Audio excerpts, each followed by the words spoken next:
예배 자리에 나오신 여러분들을 환영합니다. 저희 첫 곡으로 나 기다립니다 찬양하시겠습니다.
다음으로 돌아서지 않으리 다 같이 손뼉치며 찬양하시겠습니다.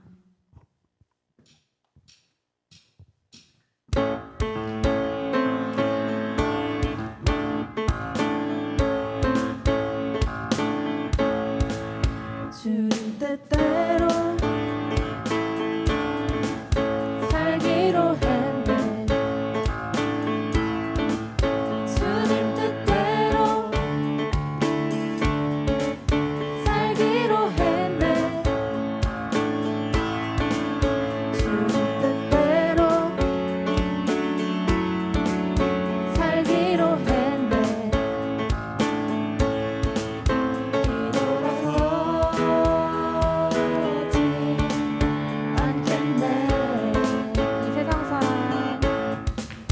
이 세상 사람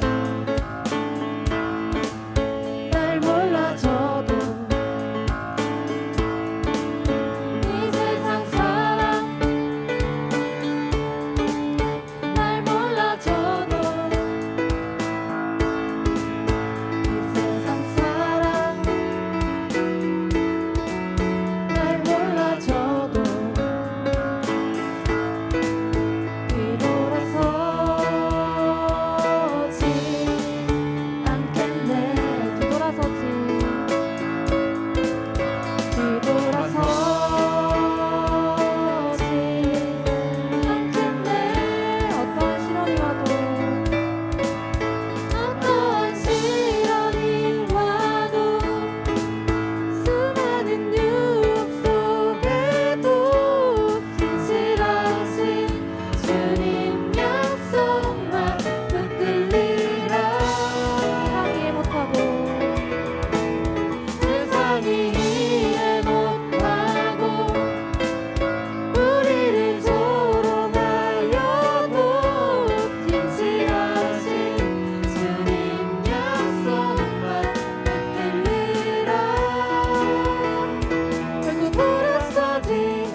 마지막으로 주님 말씀하시면 찬양하시겠습니다.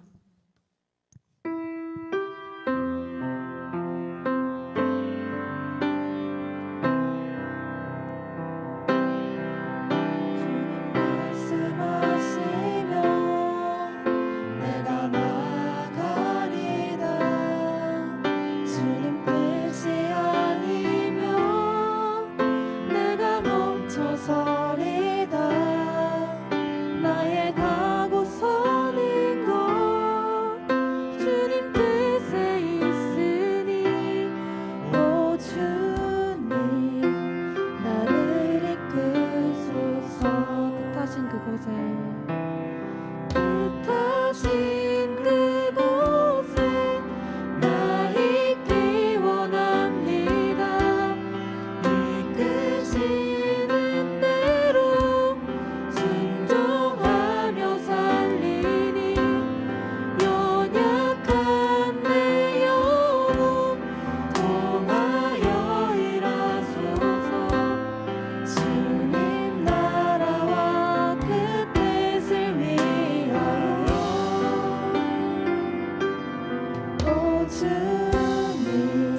주님 말씀하시면 내가 나가리라. 주님 뜻이 아니면 내가 멈춰서리라. 나의 가고 서는 것 주님 뜻에 있으니 오 주님 나를 이끄소서. 뜻하신 그곳에 뜻하신 그곳에 나 있기 원합니다. 이끄시는 대로 순종하며 살리니 연약한 내 영혼 통하여 일하소서. 주님 나라와 그 뜻을 위하여 뜻하신 그곳에 뜻하신 그곳에 나 있기 원합니다. 이끄시는 대로 순종하며 살리니 연약한 내 영혼 통하여 일하소서. 주님 나라와 그 뜻을 위하여 뜻하신 그곳에 나 있기 원합니다. 이끄시는 대로 순종하며 살리니 연약한 내 영혼 통하여 일하소서. 주님 나라와 그 뜻을 위하여 오 주님 나를 이끄소서.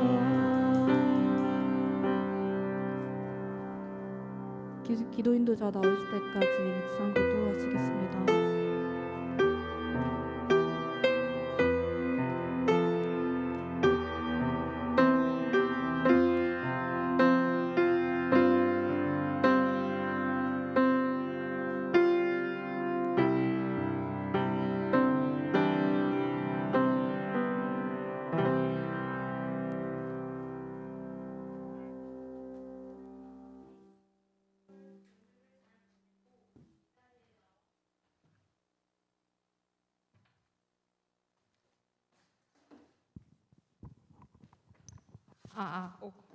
다시 기도드리겠습니다. 하나님 아버지, 설 연휴를 잘 보내고 이 자리에 나와 함께 예배하고 기도드릴 수 있음에 감사를 드립니다. 하나님, 지난 한 주 신령한 집을 세우고 거룩한 제사장으로 살아가고자 했지만 힘들다는 핑계로, 바쁘다는 핑계로, 여러 핑계들로 아버지를 외면하고 무관심했던 저희를 용서하여 주세요. 세상의 시선이 두렵고 세상에서의 성공을 바라볼 때마다 영원한 하나님 나라를 소망에 품고 하나님과 동행하며 나아갈 수 있게 도와주세요. 사람들에게는 버림받았지만 하나님께 택함을 받은 예수님을 생각하며 고통의 길을 묵묵히 걸을 수 있는 용기와 믿음 더하여 주시기를 원합니다. 존재의 목적을 잃어버린 인간은 참된 평안과 기쁨을 누릴 수 없는 것처럼 성벽이 아닌 하나님과 교제하며 성전을 쌓을 수 있도록 도와주세요. 하나님, 지금이 하나님을 놓치기 쉬운 때이기도 하지만 또 그 어느 때보다 하나님께만 집중하기 좋은 시기라고 생각합니다. 하나님, 이 시간 저희의 마음을 만져주시어 말씀에만 집중할 수 있게 하여 주시고 각자 가지고 있는 고민이나 힘듦 내려놓고 하나님 알아가고 만나는 시간 될 수 있게 하여 주시옵소서. 하나님께서 우리에게 바라시는 단 한 가지의 일인 믿음으로 예수님을 영접하고 따르는 것을 생각하며 이 시간 온 마음 다해 하나님께 예배 올려드릴 수 있도록 도와주세요. 오늘 말씀 전하실 목사님 위에도 함께하여 주시고 이 모든 말씀 살아계신 예수 그리스도의 이름으로 기도드렸습니다. 아멘.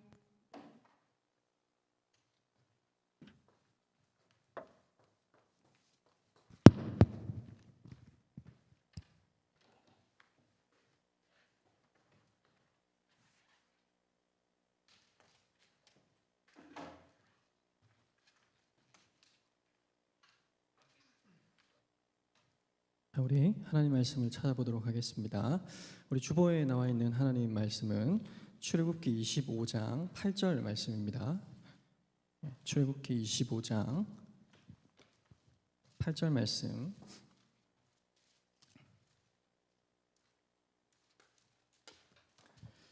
출애굽기 25장 8절 말씀 우리 같이 한 목소리로 읽어보도록 하겠습니다. 출애굽기 25장 8절입니다. 같이 읽겠습니다. 시작. 네, 아멘. 너무 짧죠? 이렇게 짧게 한 이유가 있는데요. 사실 성막에 대해서 우리가 좀 이야기를 좀 하려고 하는데 왜 성막을 갑자기 뜬금없이 이야기하나라고 할 수 있습니다. 근데 정말 의도치 않게 제가 이제 그 성전에 대해서 이야기를 했는데 우리 정 목사님께 정말 의도치 않게 거룩한 집에 대해서 이야기를 했잖아요, 그렇죠? 그러다 보니까 그래 그러면 이제 뭐 시간상으로는 뒤죽박죽이지만 성막에 대한 이야기도 한번 해볼까 생각이 들었습니다. 그래서 되게 가볍게, 되게 뭐 캐주얼하게, 성막은 되게 좀 복잡하고 여러 가지들을 이야기해야 될 것들이 꽤 많이 있다고 그러더라고요. 저는 잘 몰라요. 그런데 그래서 성막의 의미가 무엇인지에 대해서 한번 이야기를 나누자 이 생각을 가지고 오늘 성막을 이야기를 해보려고 합니다. 그런데 이제 사실 이 본문은 출애굽기 25장부터 31장까지 내용입니다. 이 내용을 전체적으로 한번 다 살펴서 이 의미에 대해서 한번 생각해보는 시간을 가져봤으면 좋겠습니다. 부제가 있습니다. 내가 있는 곳에 하나님도 있다입니다. 성막의 의미, 내가 있는 곳에 하나님도 있다. 오늘 이 25장부터 31장까지의 말씀은 정말 만만치 않은 말씀입니다. 읽기에도 너무나도 만만치 않고 읽어도 어떠한 이야기인지 잘 이해가 되지 않습니다. 분명 25장의 첫 소두에 성막을 만들어라 라고 이야기하고 있습니다. 그래서 만들어야 된다는 사실을 알겠습니다. 그런데 읽어보면 너무나도 어려운 이야기들, 어려운 단어들이 등장합니다. 홍색실, 청색실, 가는배실, 염소털, 해달의 가죽, 이 모든 것들이 막 등장합니다. 이게 뭘까요? 복잡한 재료들이 나오면서 그것과 더해서 이상한 이야기들이 막 짬뽕되어 가지고 도대체 무엇을 말하려고 하는 건지, 내가 왜 이것을 읽어야 되는 건지 잘 모르는 순간들이 딱 오게 됩니다. 그래서 우리는 성경을 열심히 읽자라고 작심해서 창세기부터 쭉 읽기 시작합니다.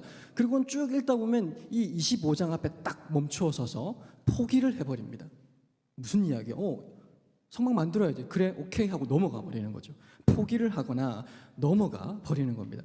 여러분, 인테리어 좋아하시는 분 있습니까? 요즘에 집에 대해 관심 있는 분, 내 방 꾸미기에 대해 관심 있는 분 많죠. 그 막 꾸미는 것들을 이것저것 사고 막 한단 말입니다. 그런데 말이죠, 우리 집 단열재가 무엇인지 아시는 분 있습니까? 저기 건축하시는 분, 저분 오실 줄 몰랐습니다.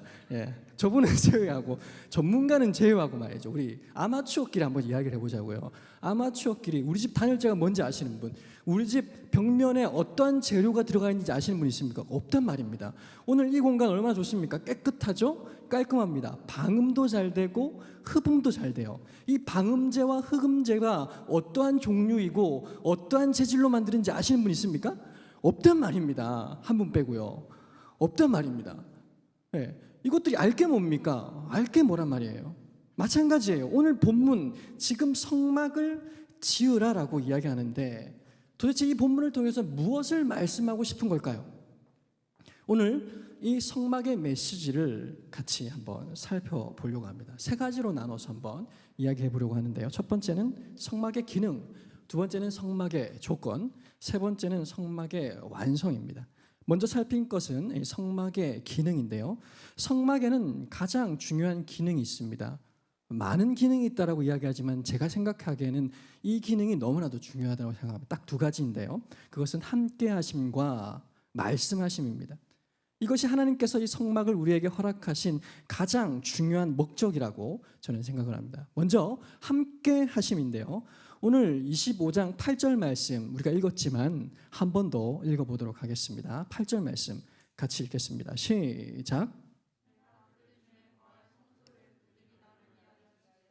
오늘 이 8절 말씀에서 성소를 짓는 이유가 분명하게 나오고 있습니다. 하나님께서 어떻게 하시기 위해서일까요? 우리와 함께 거하시기 위해서, 거할 성소를 지으라라고 말씀하고 있습니다. 죄인된 인간은 하나님과 함께 할 수 없지만 하나님께서 성막을 지음으로 통해서 내가 너와 함께 하겠다라고 말씀한다는 겁니다. 이 거하다, 이 의미가 우리에게 잘 다가오지 않는데요. 이 원어의 뜻을 살펴보면 살다, 입주하다, 들어가서 자리 잡다 이런 뜻입니다. 자, 그래서 하나님은 어떤 분이라고요? 나와 함께 들어가서 같이 살기를 원하시는 분, 같이 거주하시기를 원하시는 분이다라고 합니다. 그런데 여러분, 이 말은 너무나도 진부하지 않습니까? 너무나도 많이 들어온 것 같죠? 신앙생활을 하면서 한 번 이상은 들어온 말들입니다. 하나님께서 우리와 어떻다고요? 함께 하십니다. 너무나도 진부하게 많이 들었습니다. 그러니까 이 말이 우리에게 와닿지 않아요. 하나님과 함께 하신다. 이것을 조금 더 재해석해서 우리가 이야기한다면 결과를 검사하시는 존재가 아니다입니다. 하나님은 결과를 검사하시는 존재가 아니다라는 겁니다. 그분은 이 결과를 검사하시는 존재가 아니라 내 삶의 과정 가운데에서 동행하시는 존재입니다. 결과를 검사하시는 존재가 아니라 내 삶의 과정 가운데에서 동행하시는 존재. 오늘 이 출애굽기 24장까지 어떤 이야기가 등장합니까? 10계명이 등장했습니다. 그리고 이 10계명 등장하는 동시에 계약 체결이 이루어집니다. 언약 체결이 이루어지죠. 그 계약의 내용, 네가 삶으로 구현해낼 수 있도록 동행하시는 하나님, 그 하나님께서 무엇을 25장에 말씀하십니까? 성막을 만들어라. 계약을 시작할 때부터 내가 너와 함께 하겠다. 함께 하시는 하나님, 이것을 우리에게 말씀하고 있는 겁니다. 그런데 이 신앙생활을 오래 하신 분들, 이런 분들에게 함께 하시는 하나님, 이것을 이야기하면 뭐 당연합니다 라고 생각합니다. 그런데 나도 모르게 내가 생각하는 잘못된 하나님을 만들어낼 때가 있다는 겁니다. 그 잘못된 생각 중에 하나가 뭐냐면요, 약간 어려운 단어인데요, 이신론. 여러분 아시죠? 우리가 몇 번 이야기했었습니다. 이신론, 디이즘입니다. 이신론이 무엇입니까? 하나님께서는 계십니다. 그렇죠? 하나님께서 계신데, 그런데 하나님께서 계시는 것은 믿지만, 하나님께서 창조하신 것은 믿지만 우리의 삶 가운데 어떻게 하신다고요? 함께 하시지 않는다. 우리의 삶에 깊숙하게 역사하지 않는다라는 겁니다. 이게 바로 이신론의 생각이에요. 하나님은 창조하셨다. 나도 하나님 창조하신 것 믿는다라는 겁니다. 그런데 내 삶 가운데 개입하신다고요? 개입하지 않는다라는 겁니다. 내 삶, 오늘의 삶, 데일리 라이프에 하나도 개입하지 않는 분, 이것을 이신론이다라고 이야기합니다. 저는 그렇게 생각하지 않습니다. 하나님은 내 삶에 개입하시는 분이신데요, 그냥 멀리 떨어져 계신 분이 아닌데요 라고 생각합니다. 나도 그렇게 생각합니다. 그런데 나도 모르게 내가 하나님을 이신론처럼 생각하고 있지 않을까요? 우리의 삶의 개인적 현실, 그 가운데 어떻게 드러나냐 하면요, 오늘 저와 여러분 가운데 혹시 잘 나가시는 분이 있습니까? 뭔가 이제 기반이 잡히고 탄탄대로가 펼쳐지는 것 같고, 그리고 돈 좀 벌기 시작하는 분 계십니까? 돈 좀 벌기 시작하는 분 어디 가지? 계시네. 돈 좀 벌기 시작하는 분 계십니까? 그렇다면 나도 모르게 어떤 생각을 가졌습니까? 어떤 생각을 갖게 돼요? 이 돈 내가 벌었지. 이 돈 내가 노력한 결과야. 내가 이 기반을 가진 거 하나님 아니고 내가 열심히 피와 땀과 눈물을 흘려서 기반을 갖춘 거야. 이렇게 생각한다는 겁니다. 이게 바로 이신론의 증거라는 거예요. 여러분, 나는 이신론자 아닌데요, 이렇게 말할 수 있습니다. 맞습니다. 저도 이신론자 아니에요. 그런데 나의 실질적인 행동을 한번 보세요. 내 마음 깊숙한 곳을 한번 보시라고요. 내가 노력한 결과 아닐까요? 그래서 이신론자들은요, 여러분 말고요, 교만해지기 시작합니다. 교만해지면서 점점점 그 교만 안에 노력을 훨씬 더 쌓아갑니다. 이게 현실적인 이신론자의 모습입니다. 그래서 오늘 저와 여러분 가운데 약간 뭔가 안 풀리시는 것 같고요. 뭔가 내가 생각하는 대로 잘 안 나가지는 분이 혹시 이 가운데 계실까요? 그러면 하나님의 개입을 전혀 기대하고 있지 않기 때문에 나는 절망하고 비관적이게 됩니다. 교만하게 되고 절망하게 되는 것. 이것이 이신론자의 특성입니다. 나도 모르게 하나님이 함께 하신다는 걸 믿지 못하는 사람의 특징이라는 거예요. 반대로 이와 반대로 말입니다. 하나님께서 언제나 내 삶 가운데 역사하고 계신다. 개입하고 계신다. 이렇게 생각하는 사람들은 교만과 절망이 아니라 겸손과 소망 안에 살아가는 사람들입니다. 현실적인 이신론이 아닌 그것을 넘어서 하나님과 함께하는 삶 가운데에 정말 하나님을 믿는 삶, 그 삶의 특징이 소망이라는 겁니다. 겸손이라는 거예요.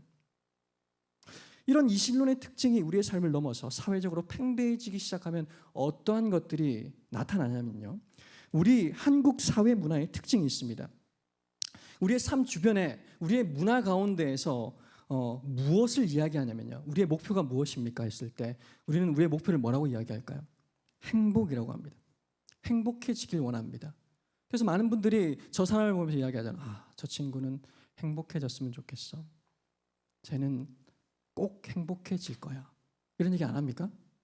여러분 지난 한 주 동안 행복을 계속 이야기하고 왔을걸요?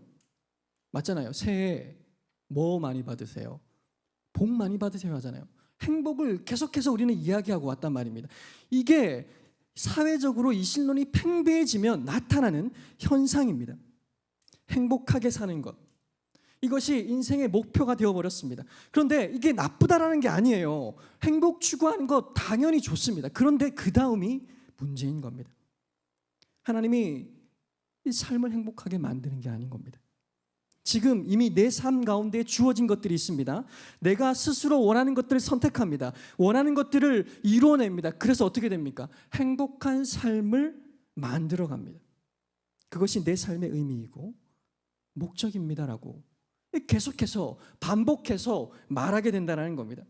그래서 우리한테 자꾸 무엇이라고 이야기하냐면요. 당신 하고 싶은 것을 하세요. 당신이 지금 원하는 것을 하십시오. 이루어 보십시오. 그것이 진짜 가치 있는 삶입니다. 문화의 목소리가 이 이야기를 우리에게 계속해서 던지고 있다는 겁니다. 여러분, 그런데 지금 저와 여러분이 당장 하나님을 안 믿는다라고 하더라도요, 이것은 정말로 말도 안 되는 이야기라는 것을, 이것을 붙들고 있으면 우리는 결국 절망하게 될 것이라는 사실을 여러분 분명하게 알아야 합니다. 이 생각, 이 문화, 이 흐름이 정말로 이해되지 않고 말도 안 되는 것이라는 것을 많은 사상가들이 이야기를 했었습니다. 여러분 혹시 말콤 글래드웰이라는 사람을 아십니까? 말콤 글래드웰, 아웃라이어라는 책을 지은 사람인데 한번 나중에 읽어보시기 바랍니다. 이런 이야기들을 아주 독창적으로 이야기를 하는 사람입니다. 우리가 잘 알고 있는 신학자 중에서는, 목회자 중에서는 팀 켈러라는 사람이 있죠. 이 팀 켈러 목사님이 지은 책 가운데 거짓 신들의 세상이라는 책이 있습니다. 이 책에 보면 이런 이야기가 있습니다. 한번 들어보십시오. 잘 나가는 사람들은 자신의 지성과 근면 덕분에 그런 지위를 얻었다라고 생각하고 싶어한다. 하지만 현실은 그보다 훨씬 더 복잡하다. 우리 인간은 유전, 환경, 개인의 선택이라는 세 가지 요소들의 산물이다. 하지만 이 세 가지 요소 가운데 둘, 유전이랑 환경입니다. 우리가 전혀 어찌해 볼 수가 없다. 이것을 알고 있음에도 불구하고 우리 문화는 자꾸 속이게 된다는 거예요. 그럼에도 불구하고 대중문화는 종종 젊은이들에게 이렇게 말한다. 마음만 먹으면 무엇이든지 할 수 있어. 하지만 키가 160밖에 되지 않는 데에도 불구하고 거친 미식축구 수비수가 되고 싶어하는 18살 소년한테 그렇게 말하는 것은 잔인한 짓이 아닐까. 당신이 외몽고의 천막집에서 태어났더라면 아무리 열심히 일해도 소용없을 것이다. 당신은 결국 가난하고 무력한 인간이 될 수밖에 없을 것이다. 지금의 나를 있게 한 요소들 가운데 대부분은 하나님의 손에 달려있다. 내 주변의 문화는 이렇게 이야기하지 않습니다. 이 이야기를 들으면서 혹시 뭔가 이건 좀 아닌 것 같은데요 라고 뭔가 부정당하는 느낌을 혹시 갖고 있지는 않습니까? 그렇다면 내 주변은 그 문화 가운데 있는 것입니다.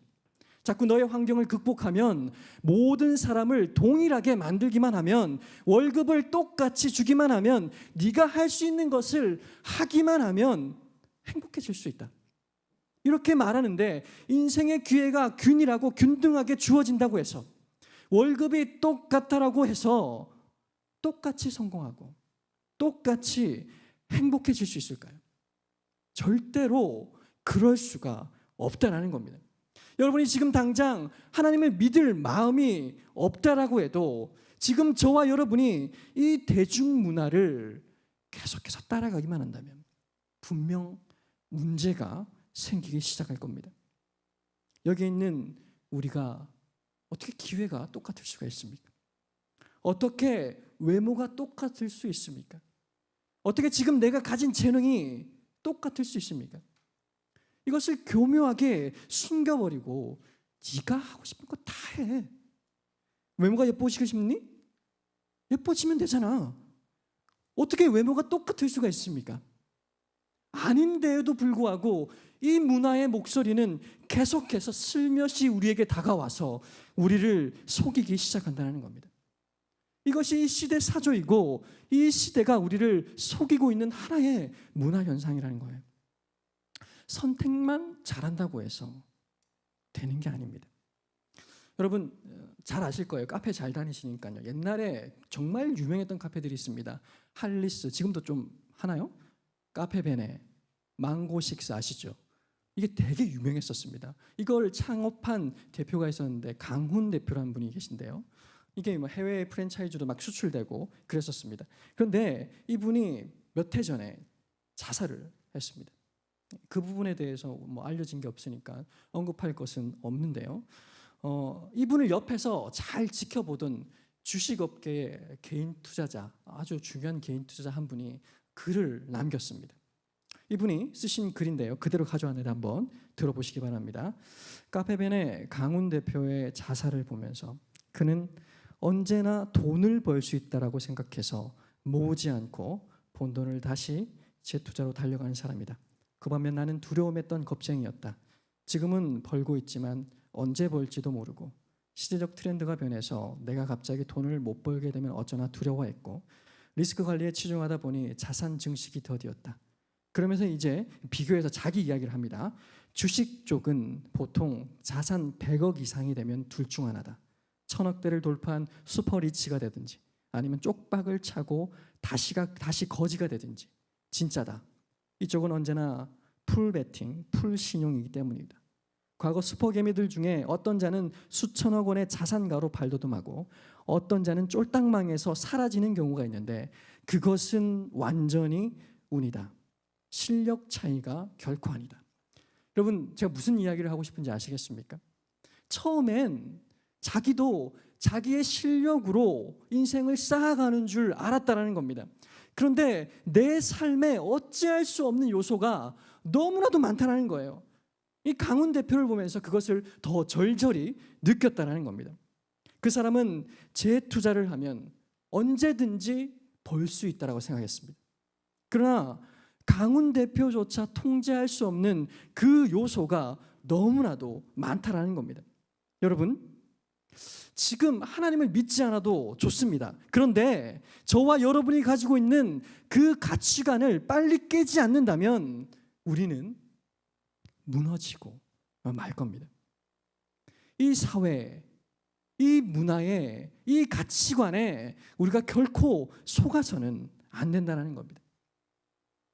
함께 하시는 하나님이 무엇이냐? 이걸 조금 더 묵상해 볼 필요가 있는 겁니다. 저와 여러분은 둘 중에 하나입니다. 교만과 절망입니다. 내가 한 것이기 때문에 교만해서 큰 소리를 치든지, 절망하여 이렇게 자살하든지 말입니다. 안타깝지만 강훈 대표는 이 두 개를 다 경험한 사람이었습니다. 함께 하시는 하나님을 믿지 못하니까 내 삶을 내가 일구어 가야 한다. 내 프랜차이즈 내가 일구어 가야 한다. 그런데 상황이 변하고 불확실한 요소가 생기니까 어떻게 될까요? 교만 아니면 절망이었죠. 절망에 빠지게 된다는 겁니다. 이 두 가지 선택지 밖에는 없는 인생이 되어버렸습니다. 그런데 말이죠, 그리스도인은 다릅니다. 그리스도인들은 굉장히 역설적입니다. 통제하지 못하는 내 삶의 요소가 너무나도 많다는 사실을 너무나도 재빨리 인정하는 사람들입니다. 그런데 어떻게 될까요? 무너지지 않습니다. 절망하지 않습니다. 왜 그럴까요?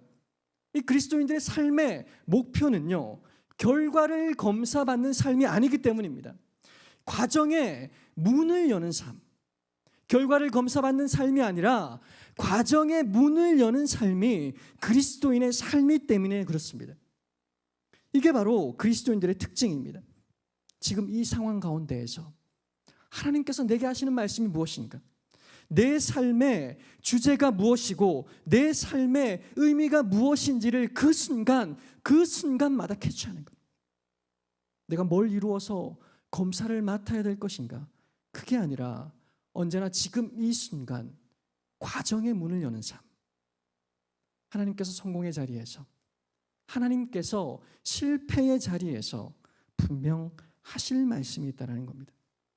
그게 인생의 가장 큰 주제, 그리스도인의 주제라는 겁니다.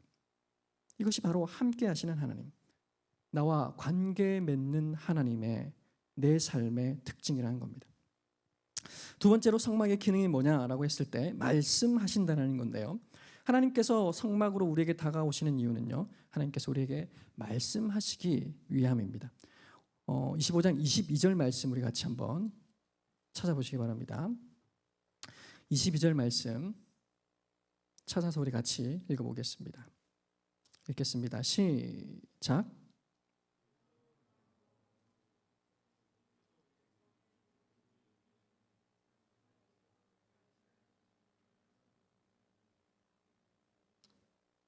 네, 성막을 통해서 함께 하실 뿐만 아니라 말씀하시겠다라고 이야기하고 있습니다. 성막에서 너에게 명령할 일을 이루시겠다라고 합니다. 네가 실행할 수 있도록 내가 계속 말하겠다라고 말씀합니다. 무엇인가 끊임없이 이 성막을 통해서 말씀하고 있습니다. 나에게 하나님께서 무엇을 말씀하시는가? 오늘 이 성막의 기록을 보시면 아주 중요한 특징들이 있습니다. 25장부터 31장을 쭉 살펴보시면 반복되는 구절이 있습니다. 하나님이 모세에게 말씀하여 이르시되, 하나님이 모세에게 말씀하여 이르시되, 이게 계속 반복해서 나옵니다. 몇 번 나올까요? 한번 찍어보십시오. 여러분이 좋아하는 숫자 7 맞습니다. 7번이 등장하고 있습니다. 이 전체적인 구조 7이 나왔잖아요. 이 전체적인 구조가 뭐랑 흡사한지 여러분 혹시 찍을 수 있겠습니까? 저 맨 앞인데 성막은 뭐의 모형인지 아세요? 이 세상의 모형이잖아요. 그 천지창조 하나님께서 말씀하여 이르시되 7번 하시잖아요. 이게 지금 성막을 이야기할 때도 7번 동일하게 말씀하고 있습니다. 그래서 이 구조가 동일하다라고 이야기해도 과언이 아닌 겁니다. 그리고 마지막에 천지창조 마지막에 뭐가 등장합니까? 7일 안식일이 등장하잖아요. 오늘 이 본문에도 마찬가지입니다. 7번 말씀하신 이후에 마지막에 무슨 규정이 나와요? 안식일에 대한 규정이 나오고 있습니다. 천지창조 안식을 지켜라. 모세에게 말씀하여 이르시되 7번 한 후에 뭐라고 합니까? 안식일을 지켜라 라고 말씀하고 있는 겁니다. 하나님께서 나에게 실행하고 말씀하시는 것에 공통적인 것이 있는데 그것은 바로 창조입니다.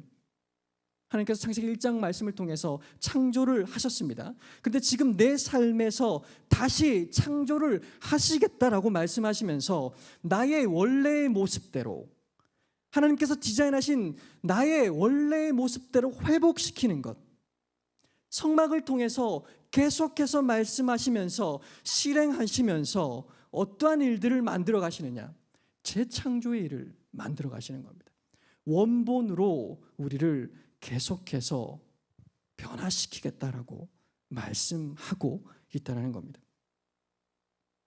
하나님께서 말씀하신 대로 실행하면 하나님의 원래의 디자인의 모습대로 변화될 뿐만 아니라 그 주변조차도 하나님께서 본래 의도하신 대로 그 모습이 변화되기 시작한다는 겁니다. 여러분, 그래서 저와 여러분이 하나님께서 말씀하시는 것을 걸어가면 무엇이 되냐 하면 원본이 되는 겁니다. 원본에 가까워집니다. 지금 여러분 좌우를 한번 보십시오. 뒤를 보십시오. 앞뒤를 보십시오. 여러분의 얼굴들을 한번 보십시오. 그러면서 한번 생각해 보시기 바랍니다. 어떤 생각을 하느냐? 이렇게 생각하셔야 됩니다. 저 인간은 아직 원본이 아니야. 이 생각을 하셔야 됩니다. 원본에 가까워지고 있다라고 생각하셔야 됩니다. 하나님께서 말씀을 실행하시면서 우리와 함께 하시면서 저 인간이 원본에 가까워질 거라고 생각을 하셔야 됩니다. 이 생각이 너무나도 우리에게 중요한 생각입니다. 왜냐하면 지금 내 삶에 내 인생이 원래 지금 이것이 나에게 맞지 않는 인생같이 느껴질 때가 온다는 겁니다. 내가 뭔가 내 삶이 내 것 같지 않은 그 순간이 오게 된다는 겁니다. 그때에 무엇을 해야 되냐? 하나님의 말씀에 순종하면서 기대하셔야 됩니다. 어떤 기대요? 원본이 될 것이다. 재창조로 나를 회복시키실 것이다. 나에게 말씀하실 때에 나는 원본으로 변화될 것이다. 이것이 이 성막을 통해서 하나님께서 끊임없이 말씀하고 싶어 하시는 메시지라는 겁니다. 두 번째로 살펴볼 것은 성막의 조건인데요. 하나님께서 이 성막을 통해서 나에게 함께 하시고 나에게 말씀해 주신다고 했습니다. 그렇죠? 그런데 이 성막을 어떻게 지어야 하는지 분명히 조건으로 말씀하고 있습니다. 이 성막은 이렇게 지어야 합니다. 어떻게 지어야 될까요? 특징이 있습니다. 특징은 거룩입니다. 두 가지의 거룩의 조건을 가지고 지어야 된다고 말씀했습니다. 첫 번째는 장소의 거룩이고요. 두 번째는 시간의 거룩입니다. 거룩이라고 이야기하는 건 뭔가 거창해 보이고 뭔가 동떨어진 어떤 뭔가 절대적인 그 무엇 같죠. 근데 구별된다라는 겁니다. 이 성막의 조건은 장소와 시간의 구별, 거룩이라는 겁니다. 하나님의 임재를 체험할 수 있는 조건이라는 거예요. 먼저 이 장소의 거룩에 대해서 한번 살펴보려고 합니다. 성막은 말이죠, 이동성을 가지고 있습니다. 오늘 이 본문의 말씀을 보면 이 본문의 말씀의 배경은 광야입니다. 이스라엘 백성들이 이동하기 시작합니다. 이 이동할 때 성막은 언제나 함께합니다. 같이 따라다녀야 했습니다. 그래서 25장 14, 15절 말씀 한번 보십시오. 14, 15절 우리 같이 읽도록 하겠습니다. 25장 14절, 15절입니다. 읽겠습니다. 시작.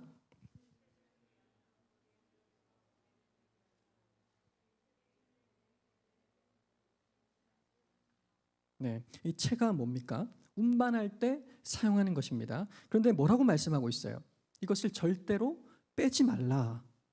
빼지 말라라고 합니다. 모든 신학자들, 모든 주석학자들이 동의하는 것이 있습니다. 이것은 성막은 이동성을 가지고 있다는 겁니다. 절대로 빼서는 안 됩니다. 언제든지 이동할 수 있도록 만들어야 합니다. 그래서 다 쉽게 조립할 수 있고 해체할 수 있도록, 분해할 수 있도록 만들어져 있습니다. 막이 있습니다. 이 막을 어떻게 만들었을까요? 늘 포개기 쉽게 언제든지 이동할 수 있도록 만들었습니다. 그 다음에 번제단이 있죠. 이 번제단도 늘 이동하기 쉽게 만들었습니다. 그 속을 꽉 채우지 않았고요, 비게 만들었습니다. 그래서 쉽게 끌고 다닐 수가 있었습니다. 모든 성막의 특징이 이랬습니다. 성막의 재료가 그랬습니다. 성막의 구성 기물들이 다 그랬습니다. 이동하기 쉽도록, 끌고 다니기 쉽도록. 이것이 성막의 특징이었습니다. 그래서 우리나라의 구약학자인 박철현 교수님께서 자신의 책에서 이 부분을 설명했습니다. 이렇게 설명했습니다. 성막은 한 곳에 고정되어 있도록 만들어진 성소가 아니라 이스라엘이 가는 곳마다 그들과 함께 가기 위해 만들어진 것이다. 하나님의 임재는 동행하시는 임재이다. 이스라엘이 있는 곳에 하나님도 있다. 이게 바로 성막의 메시지라는 겁니다. 이동성, 장소의 구별, 장소의 거룩, 이것이 성막의 조건입니다. 여러분, 이 말을 이해하시겠습니까? 이것을 우리에게 적용하면 어떤 뜻이냐? 교회뿐만 아니라 어느 장소든지 성막은 어떻게 됩니까? 함께 한다라는 겁니다. 함께 해야만 무엇을 느낄 수가 있다고요? 성막에 하나님께서 임재하신다는 그 사실을 느낄 수가 있게 되는 겁니다. 하나님의 임재 체험의 조건이 뭐라고요? 장소의 구별, 거룩이라는 겁니다. 이 성막의 이동성을 우리가 알게 될 때 우리의 삶에 우리의 삶을 바라보는 관점이 바뀌게 되는데요. 저와 여러분 한번 분명히 기억하셔야 됩니다. 내가 있는 장소가 어디입니까? 내가 만나는 사람들의 수준이 어떻습니까? 이게 중요하지 않다라는 거예요. 내가 있는 장소, 내가 만나는 사람들의 수준, 이게 중요한 게 아니라 그것을 압도하고 계시는 하나님, 그 하나님 앞에서 나의 마음의 상태, 내가 하나님, 그것을 향해서 나아가는 그 마음의 그 모습, 임재의 능력, 상황의 승패를 가름하는 것이다 라는 겁니다. 환경이 안 좋아서, 장소가 나빠서, 시설이 나빠서, 그 사람이 싸가지가 없어서 이것이 아니라 그분 앞에 있는 나 자신, 그분의 임재가 상황을 지배한다는 겁니다. 그 사람을 지배하게 된다는 겁니다. 여러분, 장소가 문제가 아니에요. 사람이 문제가 아니라는 것입니다. 하나님과의 관계, 오로지 하나님과의 관계가 모든 승패를 좌우한다는 것. 이게 성막의 조건에서 우리에게 주는 아주 중요한 의미가 되는 겁니다. 여러분, Talking to Crazy라는 책이 있습니다. 그대로 번역되어서 이렇게 책 제목으로 나왔는데요. 이걸 직역하면 어떻게 될까요? Talking to Crazy, 미친 분에게 말하기입니다. 근데 이 부제가 재밌는데요. 이 부제가 뭐냐면요, 정확하게 그렇게 기록이 되어서 그런 부제로 적혀 있어서 제가 이야기하는 겁니다. 또라이들을 길들이는 대화의 기술입니다. 여러분, 혹시 주변에 아이돌이 계시다면 그분들을 어떻게 다루어야 할지를 정말 고민하고 계신다면 한번 Talking to Crazy 꼭 사서 읽어보시기 바랍니다. 이 책의 내용의 핵심은 바로 이것입니다. 또라이가 문제다고요? 아니란 말입니다. 또라이가 문제가 아니라는 거예요. 결코 문제가 아닙니다. 왜냐하면 그 또라이는 바뀐다 안 바뀐다? 안 바뀐다입니다. 저는 바뀐다라고 믿어요. 그런데 이 정신과 의사는 아주 유명한 의사거든요. 이분은 또라이는 바뀐다 안 바뀐다? 안 바뀐다라고 이야기를 했습니다. 그러면 문제는 무엇일까요? 그놈들이 안 바뀐다. 그 또라이들을 다루는 당신의 기술, 그것이 문제다라는 겁니다. 당신의 지혜, 당신의 지배력, 이것이 문제다라는 겁니다. 이 대표적인 예를 한번 살펴보려고 하는데, 우리나라나 미국이나 다들 뭔가 비슷한 것 같아요. 이 책 내용에 이런 게 있는데요. 남편이 말을 잘 안 한다는 겁니다. 그러니까 이 아내가 너무 스트레스를 받는 거예요. 그래서 긴장해서 퇴근하는 날, 뭔가 사업이 잘 안 된 것 같은 날, 그러면 꼭 이 남편은 퇴근해서 무슨 일이냐라고 물으면 말을 한마디도 안 한다는 겁니다. 그냥 가버린다는 거예요. 그래서 이 책의 저자인 정신과 의사에게 이 아내가 찾아갔습니다. 도움을 청합니다. 그러자 이 정신과 의사가 이야기를 합니다. 정말로 도움을 받기를 원하십니까? 네, 진짜 받기를 원합니다. 그럼 내가 하라는 대로 하실 수 있나요? 네, 하겠습니다. 도움을 받았습니다. 그리고는 남편에게 갔습니다. 하라는 대로 합니다. 아내가 남편에게 이야기를 합니다. 기록된 거기 때문에 제가 말하는 게 아닙니다. 기록된 겁니다. 여보, 나 하나만 도와줘. 뭐? 이렇게 했겠죠. 남편이 뭐 이렇게 했겠죠. 그러면서 이렇게 이야기합니다. 델라, 여자입니다. 아내입니다. 델라는 에릭의 눈을 똑바로 보면서 이렇게 말했다. she put, 제가 완화한 겁니다. 나 좀 그만 따라다녀. 말한다고 해서 하나도 기분이 좋아지지 않아. 그냥 아가리 닥치고 있으라고. 제가 말한 게 아니에요. 책에 정확하게 기록된 걸 지금 옮긴 겁니다. 이렇게 아내가 이야기를 합니다. 이걸 어떻게 하라고 남편이? 따라하라고 이야기를 한 겁니다. 그러자 에릭의 입이 쩍 벌어졌습니다. 하지만 델라는 따라하는 몸짓을 했죠. 그래서 에릭은 시키는 대로 했습니다. 한편으로는 다음에 무슨 일이 벌어질지 남편이 궁금하다는 것을 알 수 있었습니다. 델라는 그저 다정한 미소를 보이고 이렇게 말했습니다. 잘했어. 이제 말을 하네. 당신이 쏟아내고 싶은 말, 그거일 것 같더라고. 자, 이제 뭐 먹을까? 에릭은 고개를 절레절레 흔들더니 웃음을 터뜨렸습니다. 그리고 말했습니다. 당신은 또라이야. 그리고 잠깐 생각해 보는 것 같았습니다. 읽고 에릭이 입을 열었습니다. 그래, 내가 좀 말을 걸기 쉽지 않은 사람이긴 해. 여러분 보십시오. 지금 제가 무슨 이야기를 하고 싶은지 이해하십니까?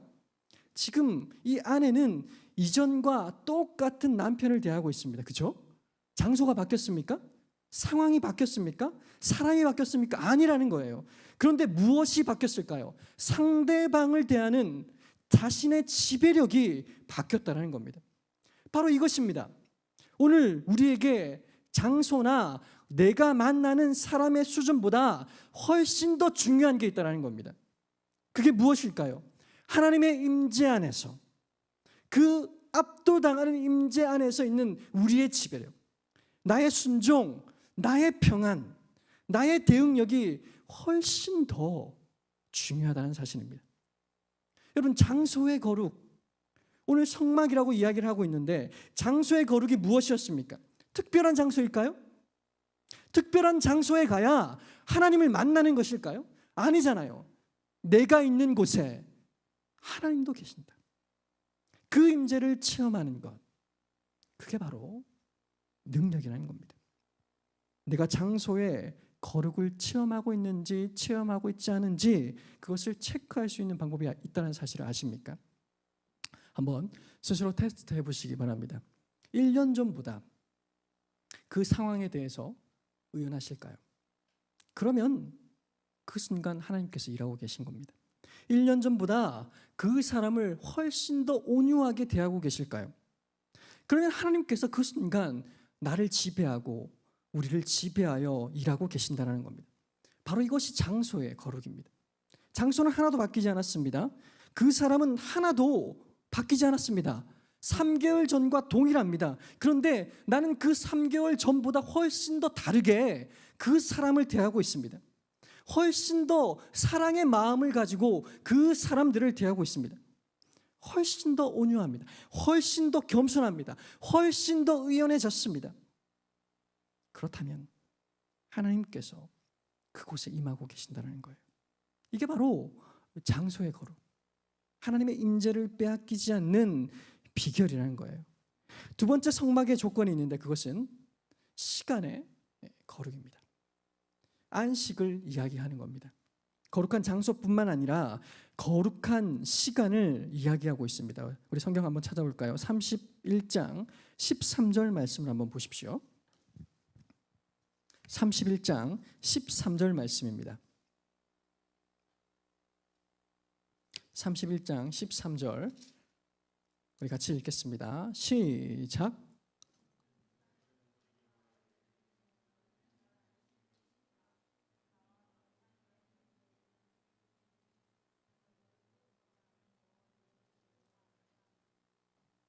네, 거룩한 장소, 거룩한 물건만으로는 하나님과 동행할 수 없다는 겁니다. 여러분 오해하지 마십시오. 거룩한 장소, 거룩한 물건만으로는 하나님과 결코 동행할 수 없습니다. 성경은 이 거룩의 개념 마지막에 그 핵심에 무엇을 두고 있느냐? 시간의 거룩, 안식일을 기억하고 지키라라고 분명하게 말씀하고 있습니다. 구별된 시간을 언제나 확보하라라고 말씀하고 있습니다. 성막은 거룩한 장소잖아요. 그런데 거룩한 장소가 있어도 무엇이 없으면요?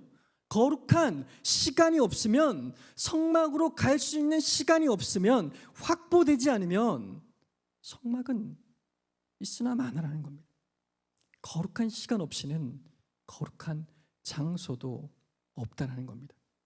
그래서 거룩한 시간이 먼저입니다. 이것이 성막이 주는 아주 중요한 메시지입니다. 여러분 다들 영어 공부 같은 거 한번 해보신 적이 있습니까? 저의 시절은 라떼는요 사전, 아주 두꺼운 사전을 책에 짊어지고 다녔습니다. 필수였습니다. 혹시 콜린스 코빌드 사전 아십니까? 영어 예문으로 아주 뛰어난 사전이죠. 이해 못하십니까? 아무튼 그렇습니다. 그 사전들과 여러 사전들을 막 책에 막 이렇게 하고 도서관을 왔다 갔다 했었습니다. 근데 지금 어떻습니까? 전 신세계잖아요. 그런 모든 사전들이 어디에 다 있습니까? 스마트폰에 다 있습니다. 그것들을 찾아서 그것들을 뒤지어 가면서 열심히 공부했던 그때가 있었는데 이제는 눈앞에서 말만 하면 단어들을 찾아줍니다. 자 여러분, 그렇게 해서 우리의 영어 공부가 나아졌습니까? 우리가 훨씬 더 옛날보다 더 화려한 영어를 구사합니까? 아니잖아요. 아니잖아요. 뭔가 장소가 구별되고 뭔가 출이 갖춰지고 뭔가 물건이 거룩해진다고 해서 그것들로 하여금 우리의 모든 것들이 변화되었습니까? 아니라는 겁니다. 물건의 거룩, 장소의 거룩이 중요한 것이 아니라는 겁니다. 하는 게 중요합니다. 시간을 구별하는 게 중요합니다. 요즘은 이 시간의 거룩을 확보하는 것이 너무나도 힘든 것 같습니다. 점점 모순으로 나아가는 것 같아요. 생각해 보십시오. 장소는 계속해서 좋아지고 있습니다. 계속해서 구별되고 있습니다. 거룩해지고 있습니다. 그런데 그 반대로 시간은 점점 없어지는 것 같습니다. 시간을 구별하는 것, 거룩한 시간을 만드는 것이 너무나도 없어지고 있습니다. 그런데 내 거룩, 내 구별은 시간으로부터 시작하는 겁니다. 여러분 기억하셔야 돼요. 구별된 시간 없이 구별된 컨텐츠는 결코 나오지 않습니다. 저와 여러분이 1년 후에 무엇을 하고 있는지를 알려면 무엇을 보면 되느냐? 지금 시간을 구별해서 하고 있느냐입니다. 1년 뒤에 안 할 것, 지금 안 하고 있습니다. 지금 안 하고 있는 것을 1년 뒤에 하고 있다고요? 결코 그럴 수가 없다는 겁니다. 저와 여러분이 거룩을 온전히 이루어내고 싶다면 시간의 거룩부터 출발해야 된다는 거예요. 우리의 삶도 마찬가지입니다. 구별된 하나님과의 관계뿐만 아니라 구별된 그 무엇을 한번 만들어내고 싶습니까? 그렇다면 구별된 시간부터 만들어야죠. 시간이 전제되지 않는 열매 모두 다 가짜입니다. 여러분 잘 생각해 보십시오. 교회에서 다음 주부터 프레이 온 합니다. 기도회를 시작합니다. 근데 이 기도 시간을 구별한다는 것, 시간부터 구별해야 기도 시간이 만들어지는 겁니다. 시간의 구별부터 시작하지 않으면 기도가 따라오지 못한다는 겁니다. 아무리 장소를 만들고 아무리 무언가를 만들어 놓아도 시간을 구별하지 않으면 우리는 그 구별된 그 무엇을 만들어낼 수가 없다는 겁니다. 장소가 좋으면 뭘 합니까? 시간을 확보하지 않으면 결코 이 기도는 이루어질 수가 없다는 겁니다. 내용이 뭐 어쩌고 마음이 뭐 어쩌고 뭐 맞습니다. 그런데 아무 소용없어요. 기도는 이루어지지 않습니다. 왜요? 충분한 시간이 구별되지 않았기 때문입니다. 충분한 시간의 거룩을 만들지 않고서는 하나님의 뜻을 결코 구별하고 분별할 수 없기 때문에 그렇습니다. 여러분 성경 들고 다니시잖아요. 그렇죠? 제가 성경 악기라고 몇몇 분에게 아주 예쁘게 리폼을 해드린 적도 있습니다. 참 좋은 거룩한 물건입니다. 그런데 그 텍스트 안에 머무는 시간이 없으면 무슨 소용이냐고요. 내 삶의 거룩은 그곳에 없다는 겁니다. 큐티책도 마찬가지입니다. 몇 분이면 쓱 읽을 수 있잖아요. 그게 뭐 이건 말도 안 되는 것 아닙니까 생각할 수 있는데 그게 중요한 게 아니라는 겁니다. 머무르고 있느냐, 시간의 거룩을 확보하고 있느냐. 시간의 거룩을 지키지 않는 모든 것은 사기입니다. 기억하십시오. 시간의 거룩을 지키지 않는 사업은 한탕주의입니다. 이것도 사기입니다. 시간으로 구별하지 않는 나의 공부는 거룩을 잃어버린 공부입니다. 뭔가 바른 자세로 앉아서 공부하는 것, 이게 공부가 아니라는 거예요. 하나님 앞에서 구별하고 있는 것. 거룩한 공부는 거룩하게 구별된 시간을 만들어내는 겁니다. 충분한 시간을 투자하지 않고 그 열매를 바라는 것. 이것이 불순종이고 그 거룩을 깨어버리게 되는 단초가 되는 겁니다. 하나님의 임재는 시간 안에 있습니다. 이것이 성막의 조건이라는 겁니다. 마지막으로 살필 것은 성막의 완성인데요. 이런 성막의 모든 조건들을 다 지켰어도 우리가 성막에 들어갈 수 있을까요? 들어갈 수가 없습니다. 아무나 들어갈 수 없기 때문에 그렇습니다. 하나님의 음성을 직접 들을 수 있는 자는 성막에 들어오라라고 말씀하신 대표자 밖에는 없습니다. 이 레위 지파의 후손 아론과 그 아들들을 택하셨죠. 그래서 하나님께서 그 역할을 맡기셨습니다. 대표해서 성막에 들어갈 수 있는 사람, 그 사람을 우리는 제사장이라고 이야기합니다. 자, 우리 28장 3절 말씀을 한번 보겠습니다. 우리 같이 28장 3절 말씀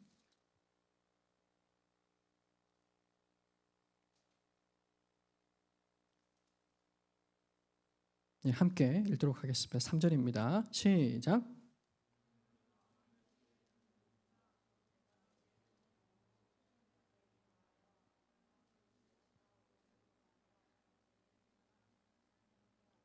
네, 성막에 들어가는 자는 이스라엘 백성이 다 들어갈 수 있는 것이 아닌 거룩한 자, 제사장만 가능했습니다. 하나님의 음성을 들을 수 있는 것이 모두 대표 제사장에게 달려 있다라고 해도 과언이 아니었습니다. 그래서 이 사람은 훨씬 더 깨끗해야 됐고요. 훨씬 더 완벽해야 됐습니다. 그래서 오늘 25장 말씀 뒤에 26장부터 28장에 가면 이 제사장이 어떤 옷을 입어야 되는지, 어디서 뭘 발라야 되는지 이런 것들이 세세하게 기록되어 있습니다. 왜 그럴까요?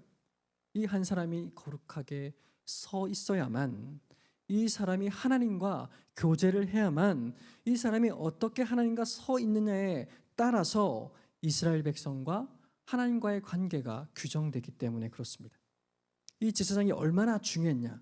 이 성막이 나중에 성전으로 바뀌잖아요. 그렇죠? 구체화되어서 이야기가 나오는데, 성전이 만들어졌을 때 이 대제사장이 대속죄일에 어떤 행위들을 했는지를 잘 기록하고 있습니다. 그것을 보면요, 얼마나 이 대제사장이 중요한 사람이었는지를 알 수 있는데, 얼마나 어떻게 노력해야 되는지 또한도 볼 수가 있습니다. 이 대속죄일 전에 대제사장은 일주일 동안 격리를 당합니다. 왜 격리를 당할까요? 혹여나 다른 사람과 마주치고 접촉해서 죄를 범할까 봐, 뭐 이상한 것들을 만지거나 해서 불경죄를 범할까 봐, 그래서 일주일 전에 격리가 됩니다. 이렇게 일주일을 버티다가 속죄일 당일에 어떻게 될까요? 머리부터 발끝까지 목욕 제기를 합니다. 흰 세마포 옷을 입고 첫 번째로 성소로 들어갑니다. 자신의 죄를 대속하기 위해서 희생 짐승을, 제물을 잡아서 드립니다. 그리고 다시 나오죠. 그리고 또 두 번째로 목욕을 합니다. 그리고 또 들어가서 다른 제사장들, 이 제사장들을 위해서 희생 제물을 드립니다. 그 다음에 또 다시 나옵니다. 그리고는 다시 목욕을 합니다. 그리고 다시 들어가서는 이제 나머지 이스라엘 백성들을 위해서 희생 제물을 드리는 대속의 일들을 하게 됩니다. 여기에서 특징이 있는데요, 이 특징이 뭐냐면, 이 사람이 일하고 있는 동안 들어갔다 나왔다 들어갔다 나왔다 하는 그 모든 것을 누가 지켜보고 있을까요? 이스라엘 백성들이 하나도 빠짐없이 지켜보고 있었다는 겁니다. 이 사람이 벗는 것, 입는 것, 목욕하는 것, 이 모든 것들을 다 볼 수가 있었다는 겁니다. 왜 이 사람들이 이 대제사장이 하는 모든 것들을 눈으로 지켜보고 있었을까요? 저 대표가, 저 한 사람이 잘해야 내 운명이 결정되기 때문입니다. 내가 그곳에 들어가지 못하잖아요. 내가 하나님과 직접 만날 수 없잖아요. 대표인 대제사장이 모든 것을 잘 해야지만 하나님과 나의 관계가 제대로 서게 되잖아요. 그래서 눈에 불을 켜고 대제사장의 모든 행동들을 쳐다보기 시작하는 겁니다. 나는 못 들어갑니다. 저 사람이 들어가서 하나님의 뜻을 대신 알아봐 줘야 합니다.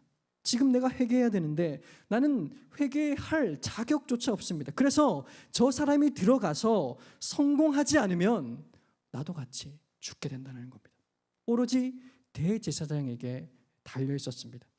그래서 모든 뜬 눈으로 그 사람이 발가벗는 것, 입는 것, 씻는 것, 그 모든 것들을 살펴볼 수밖에 없었던 것이죠.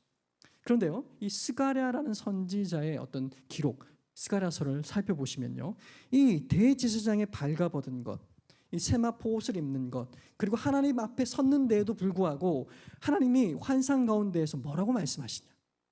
흰 옷을 입은 대제사장임에도 불구하고 넌 너무 더러워, 너 너무 더럽잖아 라고 말씀하고 있는 겁니다. 우리 스가랴서를 한번 찾아볼까요? 스가랴서 3장 4절 말씀을 한번 보시기 바랍니다. 스가랴서 3장 4절 말씀입니다.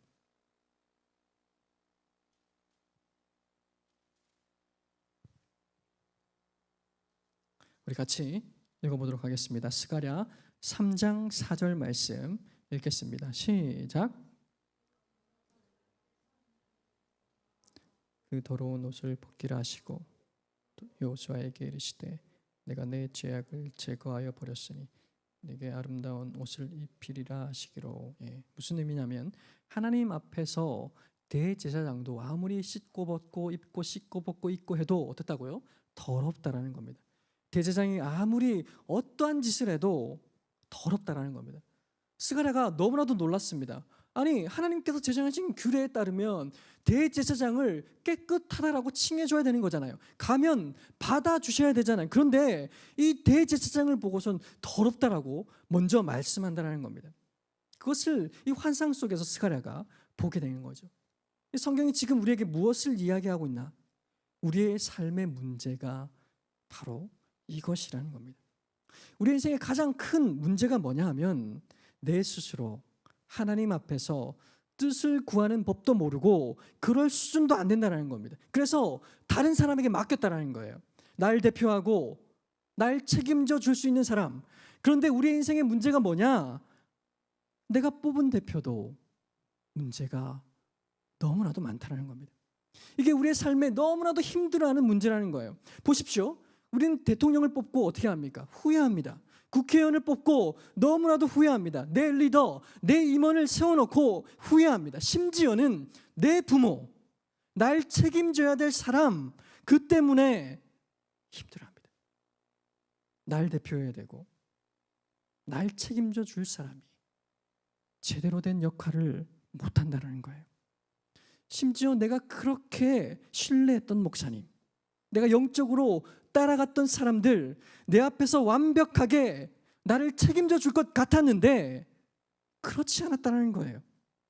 도저히 나의 대표라고 말할 수 없는 더러움 가운데 우리 모두가 놓여 있다는 겁니다. 그러니까 우리의 삶이나 저 사람이 좀 잘 되었으면 좋겠다. 그래서 저 사람이 뭔가를 잘 해줬으면 좋겠다.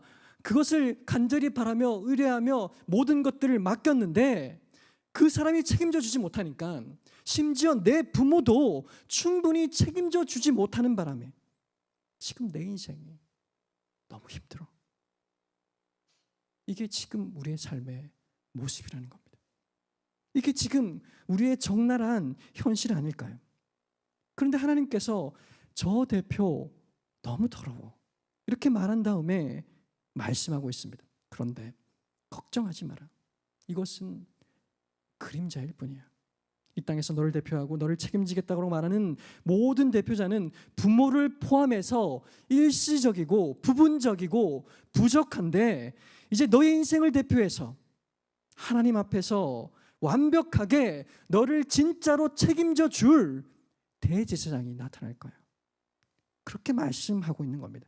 자, 우리 스가랴서 3장 8절 9절을 우리 같이 읽어보도록 하겠습니다. 3장 8절 9절입니다.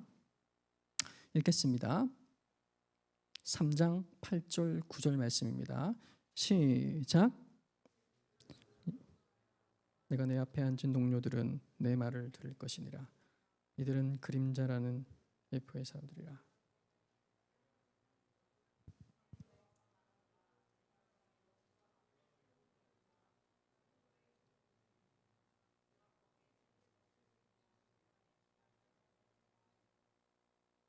네.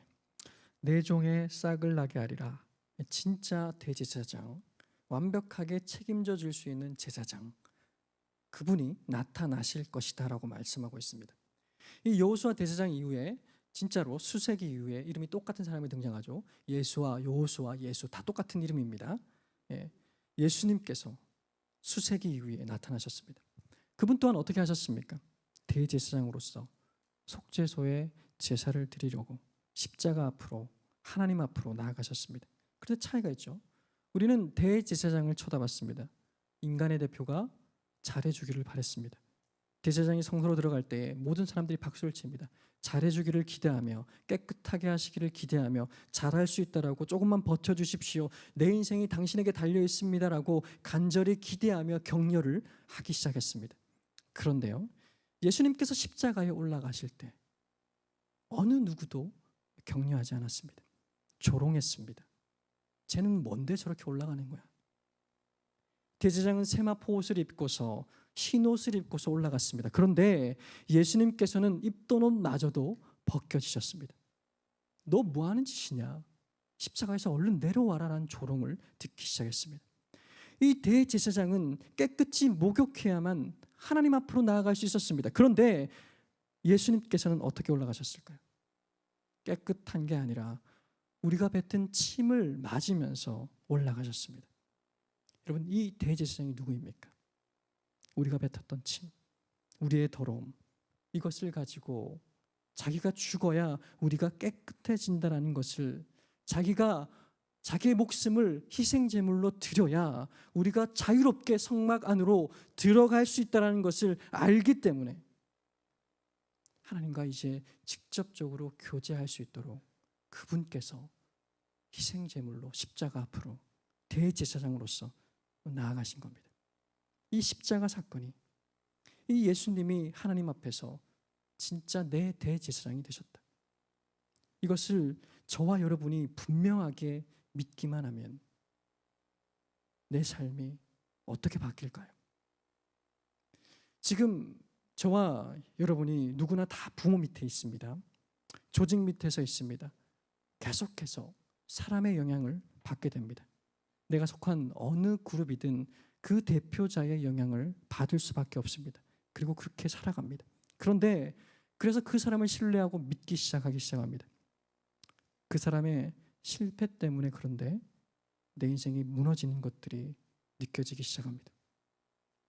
그 사람 때문에, 그 사람을 붙잡으면 뭔가 성공할 줄 알았는데 무너지는 것들이 보이기 시작합니다.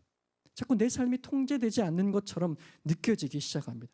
하나님이 개입하지 않는 것처럼, 마치 이신론처럼 느껴지기 시작하는 순간들이 내 삶 곳곳에서 드러나기 시작합니다. 심지어 목사님을 믿었는데 이 목사님 때문에 내 인생이 어려워지고, 이 교회 때문에 내 삶이 어려워지는 것처럼 보이기 시작합니다. 그러나 그리스도인들은 이것 때문에 내 삶이 망했습니다라고 말하지 않는다는 겁니다. 저 목사 때문에, 저 대표 때문에, 저 사장 때문에, 저 대통령 때문에 내가 망했다라고 절대 말하지 않는다는 겁니다. 그럼 왜 그리스도인들이 소망을 갖게 되는가? 그 사람은 내 대제사장이 아니라는 겁니다. 내 부모는 나를 실망시킵니다. 그러나 그 사람은 내 대제사장이 아니라는 거예요. 나는 이제 영원한 대제사장, 영원한 내 책임자, 영원한 내 대표자, 그분이 계신다라는 겁니다. 그분은 나 대신 성막 안으로 들어가셔서 자신의 몸을 찢어서 제사를 드린 분입니다. 그분이 있기 때문에 나는 영원한 공급자이신 하나님께로 직접 나아가서 이야기하고 교제하고 공급받을 수가 있게 되는 겁니다. 나를 대표하며 나를 책임져 준다라고 했던 수많은 세상 가운데의 모든 많은 사람들의 실패와 배신과 음해 가운데에서도 우리는 견고해질 수 있는 소망이 있습니다. 그것은 그들이 내 책임자나 대표자가 아니고 오로지 예수님께서 나의 대제사장이시며 나의 대표자가 되시기 때문입니다. 인생에는 많은 부분적인 대표자들 때문에, 그래서 오는 실패와 절망과 좌절에도 나는 결코 망하지 않는다. 이게 우리가 품어야 될, 마음에 심어야 될 가장 중요한 핵심입니다. 내 삶이 하나님의 은혜로 가득 차고 끊어지지 않고 펼쳐질 겁니다. 왜냐하면 주 예수 그리스도 때문입니다. 어떤 사람이 나를 뭐라고 해도, 어떤 사람들이 나를 와서 인정하지 않아도, 어떤 사람이 너 인생 실패했어라고 이야기를 해도 나는 견고합니다. 그 길 가운데에서 나는 실력이 없고 부족하고 풍성하지 못하다 해도 하나님께서 허락하신 내 길 가운데에 참된 풍성함을 누릴 수 있기 때문에 그렇습니다. 영원한 공급자이신 대제사장 예수 그리스도께서 나와 함께 하시기 때문에 그렇습니다. 이것이 바로 성막의 메시지입니다. 영국의 딕 루커스라는 목사님이 계신데요. 이분의 설교에 나오는 이야기인데, 초대교회 성도와 종교생활하는 로마인들 사이의 대화의 이야기입니다. 아마도 이런 이야기가 왔다 갔다 했을 거라고 추정하는 이야기인데요. 이게 성막을 이해하는데 좀 중요한 도움이 될 것 같습니다. 한번 들어보시길 바랍니다. 이후에 로마인이 말했다. 듣지 아니 종교인이라면서요. 종교 좋은 거죠. 당신의 종교의 성전과 성지는 어디에 있나요? 크리스천이 대답했습니다. 성전은 따로 없어요. 예수님이 우리의 성전이시지요. 성전이 없다고요? 그러면 제사장은 어디서 제사를 드리나요? 하나님과 우리 사이에 중재하는 제사장은 따로 없어요. 예수님께서 우리의 제사장이시죠. 제사장이 없다고요? 그러면 희생제물은 어디서 드리나요? 희생제물을 드려야 하나님의 은혜를 입을 수 있잖아요. 희생제물은 필요 없습니다. 예수님이 우리의 희생제물이시죠. 뭐 이런 종교가 다 있어. 이후에 로마인은 툴툴거리며 간다. 맞는 말이다. 기독교는 종교가 아니다. 이게 예수님을 믿는 크리스천들의 은혜입니다. 오늘 저와 여러분이 대제사장 되신 예수님을 의지하여 우리의 삶의 어느 때나 영원한 성막으로 함께 하시는 임재하시는 그 하나님을 느끼시고 어디를 가든지 거룩함으로 승리를 맛보시길 바랍니다. 한 주간 이 성막의 메시지를 붙잡고 함께 하시는 하나님, 우리와 함께 하실 때 우리에게 허락하신 거룩의 능력, 그것들을 부여잡고 살아가시는 저와 여러분이 되었으면 좋겠습니다. 이 시간 우리 같이 찬양하고 또 헌금하고 기도하도록 하겠습니다.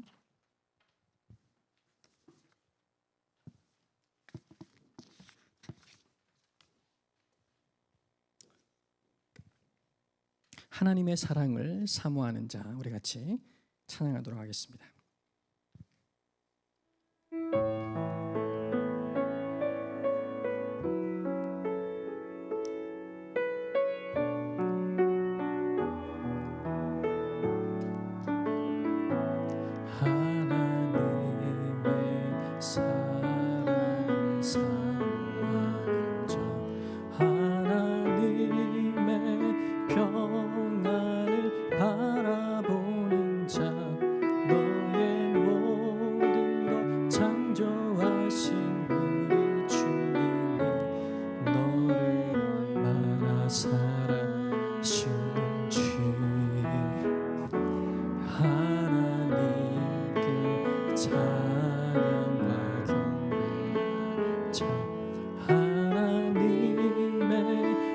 선하심을 닮아가는 자, 모든 것 창조하신 우리 주님이 너를 자여 삼으셨네. 하나님 사랑의 눈으로 너를 어느 때나 바라보시고 하나님 인자한 귀로서 언제나 너에게 기울이시니 어두움에 밝은 빛을 비춰주시고 너의 작은 시름에도 응답하시니 너는 어느 곳에 있든지 주를 향하고 주만 바라보. 우리 한 번 더 고백하겠습니다. 하나님의 사랑을 사모하는 자,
사랑의 눈으로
기도했으면 좋겠습니다. 하나님, 이 성막의 의미를 한번 살펴보았습니다.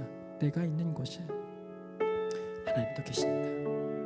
우리가 반드시 우리 마음에 되새겨야 할 명제임을 기억하게 하여 주시옵소서. 어딜 가든 하나님은 나와 함께 하십니다. 하나님께서는 말씀하십니다. 장소가 중요한 것이 아니라 어떤 물건이 중요한 것이 아니라 매 순간순간이란 그 시간을 내어놓고 끊임없이 하나님께서는 우리를 원본으로 만들어 가시기를 원하시는 분이십니다. 하나님, 동행하시기를 원하시는 하나님을 부여잡게 하여 주시옵소서. 결과물을 내놓으라 말씀하시는 하나님이 아닌 과정의 문을 끊임없이 함께 여시는 하나님. 이 세상은 끊임없이 결과물을 가져오라 하지만 그것 말고 더 중요한 것이 있다라는 것이 우리에게 계속해서 말씀하시며 함께 하시는 하나님. 그 하나님께서 우리의 영원한 대제사장이신 예수 그리스도를 우리에게 주셨다. 끊임없이 바라볼 존재, 끊임없이 죽을 존재, 끊임없이 걸어가야 할 그분만을 의지하게 하여 주시옵소서. 오늘 우리에게 주신 이 성막의 메시지를 기억하며 한 주간도 살아갈 수 있도록 주님 우리를 붙잡아 주시옵소서 하고 이 시간 말씀을 기억하며 함께 한번 기도하도록 하겠습니다. 기도하겠습니다. 하나님 아버지, 감사합니다. 이 시간 우리에게 주신 말씀 드렸습니다. 인자하시는 하나님의 인자하시기 위해서 우리에게 만들어 제정하신 것이 아니라 우리와 함께 하시기 위해 매 순간순간마다 우리가 어디에 가든지 그곳에 머무시기 위해 우리에게 만들라 말씀하신 그 의미에 대해서 한번 생각해보았습니다. 주님께서는 늘 함께 하셔서 우리의 과정 가운데에서 함께 문을 열어주시는 분이십니다. 우리는 늘 결과물에 집착하며 일희일비했던 삶이었습니다. 결과물의 열매들이 드러나지 않으면 실패와 좌절과 낙담과 절망으로 나아갔습니다. 마치 이 실론처럼 하나님께서는 계신 것 알지만 내 삶 곳곳에서는 나밖에 없으라고 생각하며 살아갔던 것이 실제적인 우리의 삶의 모습이었습니다. 하나님이 함께 하신다라고 입술로만은 고백했지만 순간순간마다 하나님 없는 삶의 모습들을 우리는 살아갔습니다. 그러나 하나님께서는 그 가운데에서 네가 있는 곳에 내가 있다라고 말씀하십니다. 너의 그 험난한 과정의 문을 내가 함께 열어준다라고 말씀하고 있습니다. 그리고는 이야기하십니다. 함께하자. 우리가 이야기할 때 거룩하게 이 장소를 구별하고 거룩하게 이 시간을 구별하여 참된 재창조의 모습으로 우리 한번 일구어 가보자라고 말씀하시는 그분을 의지하시고 하나님 우리에게 은혜를 내려주시옵소서. 우리를 압도하시는 하나님의 은혜가 우리를 가득 채울 수 있도록 주님 함께하여 주시옵소서. 무엇보다 예수 그리스도가 이 모든 것들의 모든 헛된 대표자들의 모든 우리가 의지할 눈에 보이는 부분적인 것들의 참 표상이심을 깨달아 알고 의지할 수 있도록 하나님 우리의 마음의 문을 열게 하여 주시옵소서. 우리의 육신의 눈을 열게 하여 주시옵소서. 쫓아가게 하여 주시옵소서. 헛된 것들, 사라질 것들, 부분적인 것들, 한계가 있는 것들에 목매며 바라보며 신뢰하며 나아가는 우리의 인생이 아니라 영원하시며 다음이 없으시며 끝이 없으신 우리를 위해 모든 뱉으신 침을 담아주시며 모든 더러움을 끌고 가지고 십자가로 올라가신 그분을 의지하며 한 주를 살아갈 수 있도록 주님에게 은혜를 더하여 주시옵소서.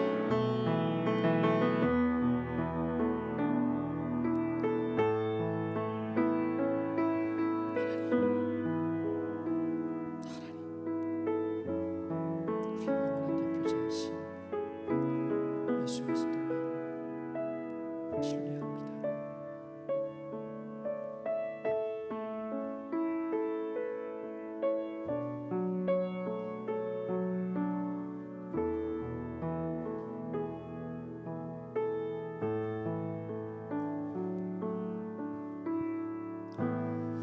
하나님 감사합니다.